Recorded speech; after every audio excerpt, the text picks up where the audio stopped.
தமிழ்நாட்டின் நெசவு தலைநகரம் எதுன்னு கேட்டா உங்களுக்கு தெரியுமா? அட நம்ம கரூர் தாங்க.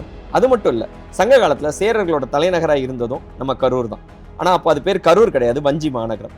சேரன் செங்குட்டுவன் வஞ்சி மாநகரத்தை தலைநகரமாக கொண்டு ஆட்சி செய்ததா சிலப்பதிகாரம் கூறுது. கரூரோட தனி சிறப்பே அதோட புவியியல் இருப்பிடம் தான். சங்க காலத்துல வடக்குல இருந்து வந்த தட்சிணபதம் அப்படிங்கிற ஒரு பாதையும், மேற்கு கடற்கரையிலிருந்து வந்த கொங்கு பெருவழி அப்படிங்கிற பாதையும் சந்திக்கிற சந்திப்பு தான் கரூர். அதனாலேயே கரூர் ஒரு வளம் கொளிக்கும் வணிக தலைநகரமாக திகழ்ந்தது.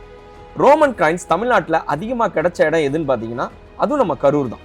இதனாலேயே மூவேந்தர்கள், வேலியர்கள் போன்ற பல மன்னர்கள் வந்து கரூர் ஆதிக்கம் செலுத்தணும்னு ரொம்ப ஆசைப்பட்டாங்க. இன்னைக்கு தமிழகத்துல ஒரு நீளமான ஆற்றுப்பாலம் எங்க இருக்குன்னு கேட்டீங்கன்னா அதுவும் நம்ம கரூர்ல தான் இருக்குது. காவிரி ஆத்து மேல கிட்டத்தட்ட 1.5 கிலோமீட்டர் கட்டப்பட்ட ஆற்றுப்பாலம் தான் அது. சங்க காலத்துல மட்டும் இல்ல, இன்னைக்கும் அதிகமாக வணிகம் நடக்கும் ஒரு நகரமாக தான் கரூர் இருக்கு. முக்கியமா bed linen, table covers, kitchen cloths, mats, sofa இதெல்லாம் அமெரிக்கா, யூரோப் போன்ற பல நாடுகளுக்கு ஏற்றுமதி செய்யப்படுது. கிட்டத்தட்ட 10,000 கோடி வரைக்கும் உற்பத்தி செய்யப்படுது. அன்றிலிருந்து இன்று வரை நமக்கு கரூர் பெருமைதான்.